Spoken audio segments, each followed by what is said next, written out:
কি যে বলেন সুবলদা, গরুর পেট থেকে কথা? আপনি বোধহয় বেশি ভাত খেয়ে স্বপ্ন দেখেছেন। না ডাক্তারবাবু, সত্যি বলছি, গরুর পেট থেকে হাসির আওয়াজ এসেছে। আচ্ছা আচ্ছা, দেখি দেখি তো একবার। এ কি, কে যেন ভেতরে কড়াইতে খুন্তি নাড়ছে। কে কে রে? কে আবার উঁকি মারছে? শান্তিতে রান্না করতেও দেবে না নাকি? হ্যাঁ হ্যাঁ বাপরে, এ কি! আমি যাই সুবলদা। হরেন ডাক্তার এমন দৌড় দিলেন যে 5 মিনিটে গ্রামের শেষ প্রান্তে পৌঁছে গেলেন। কি সুবল কাকা, শুনলাম তোমার গরুর পেটে নাকি ভূত ঢুকেছে। দেখাও দেখাও, কোথায় সেই গরু? ওই ওই যে গোয়ালে। তবে তবে সাবধান বাবা। আমি শ্মশানের রাত কাটিয়েছি, ভূত টুতকে ভয় পাই না। এই যে গরু, তোর পেটে নাকি ভূত আছে। বেরিয়ে আয়, বেরিয়ে আয় দেখি। হ্যাঁ, ওরে ওরে ওরে ওরে বাবারে, এ দেখি সত্যি কাঁপছে। হঠাৎ গরুর নাক থেকে একটা বিরাট হাঁচির শব্দ হয়, আর সঙ্গে সঙ্গে নাক থেকে 2 প্লেট খাসির কাচ্চি বিরিয়ানি বেরিয়ে আসে। ও মা গো, গরুর নাক থেকে বিরিয়ানি! হ্যাঁ, ওরে বাবা, নাক থেকে আবার খাবার! বিরিয়ানির ভাপ আর সুগন্ধে সবাই বিহল হয়ে যায়। এমন সুন্দর বিরিয়ানি কেউ আগে কখনো দেখেনি। বাবা বাবা, ওরে বাপ রে, কি গন্ধ ছাড়ছে গো! আমার তো পেট একেবারে চাই চাই করছে। কিন্তু এটা খাওয়া কি ঠিক হবে? গরুর নাক থেকে বেরোনো বিরিয়ানি! কি যে বলো, গরুর দুধ খেতে পারো তো গরুর বিরিয়ানি খেতে সমস্যা কি? আহাহাহা, কি স্বাদ! বউ যদি এমন রান্না করতে পারতো, আমি বছরে 2 বার বিয়ে করতাম। হ্যাঁ,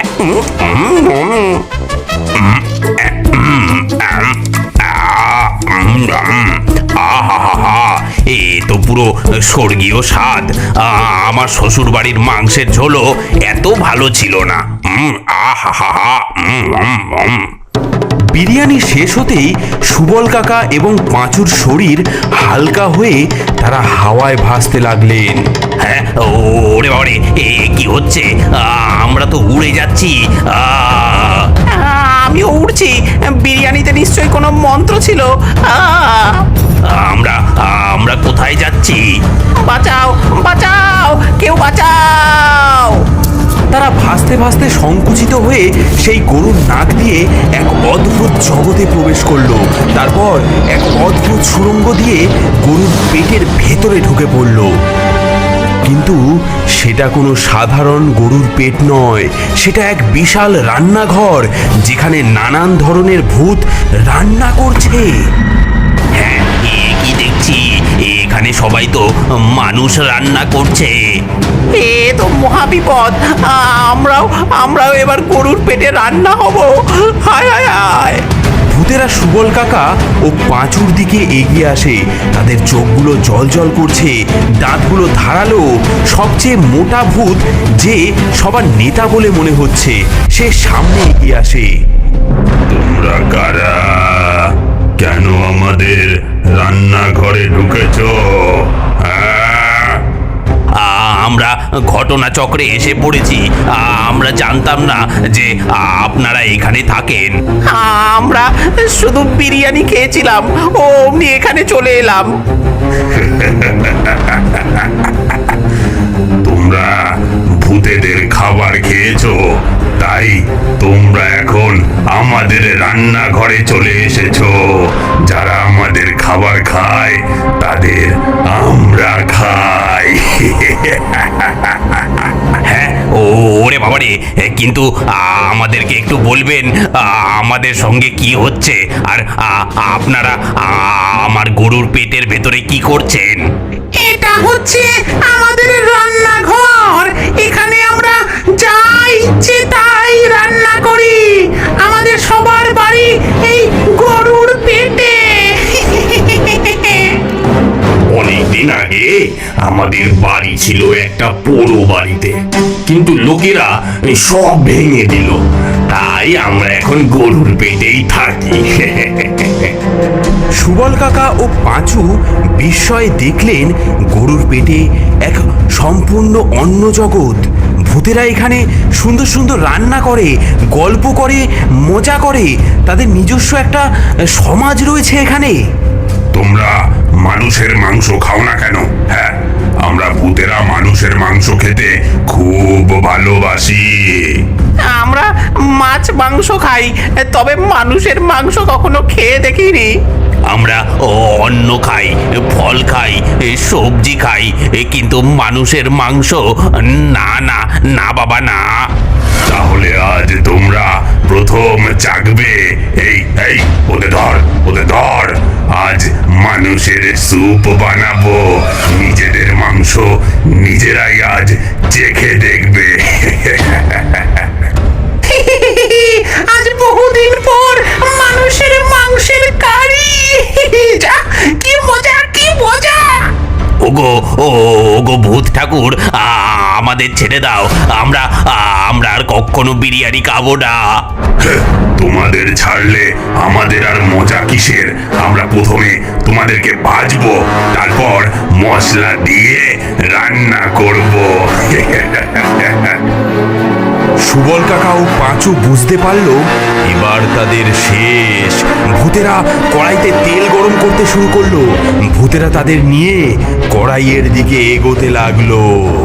এমন সময় হঠাৎ গরুর পেট কেঁপে উঠলো বিশাল ভূমিকম্পের মতো। সব কড়াই চামচ ঝনঝন করে কাঁপতে লাগলো।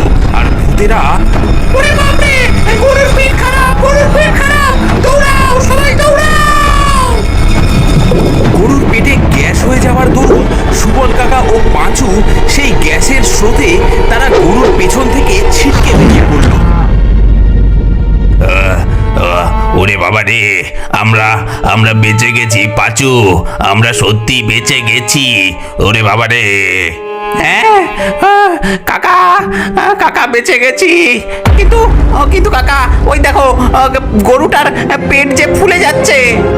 গ্যাসে গরুর পেট ফুলতে ফুলতে বেলুনের মতো হয়ে গেল, আর সে ধীরে ধীরে আকাশের দিকে উঠতে লাগলো। গরুর পেটের ভেতর থেকে ভূতেদের চিৎকার শোনা যাচ্ছিল। আমাদের ঘর তো এবার মেঘের ওপর চলে যাবে। সুবল কাকা, গরু যদি উড়ে যায় তাহলে আমরা কি খাবো? ওর দুধ ছাড়া যে আমাদের চলে না। আমার সব সুখ এক নিমেষে চলে গেল। এই গরু না হয় ভুতুরে, তবু ওর দুধ দিয়ে আমি কত কিছু বানাতাম।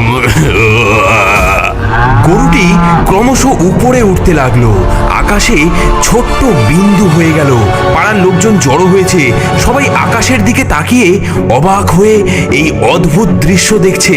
হঠাৎ আকাশে একটা বিরাট বড় ঈগল দেখা গেল।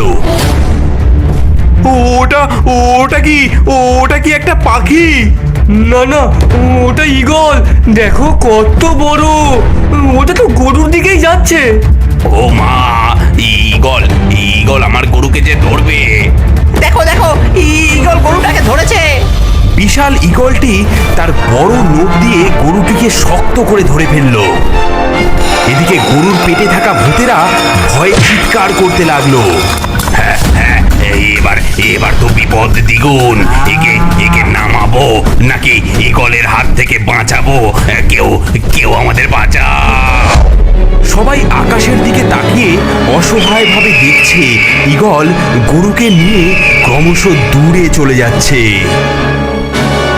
আমার মাথায় একটা দারুণ বুদ্ধি এসেছে, একটু অপেক্ষা করো। কিছুক্ষণ পর পাঁচু ফিরে এলো।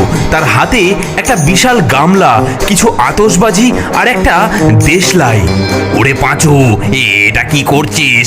পাগল হয়েছিস নাকি তুই? পাঁচু গামলার নিচে আতশবাজি রেখে তার উপরে বসে পড়ল।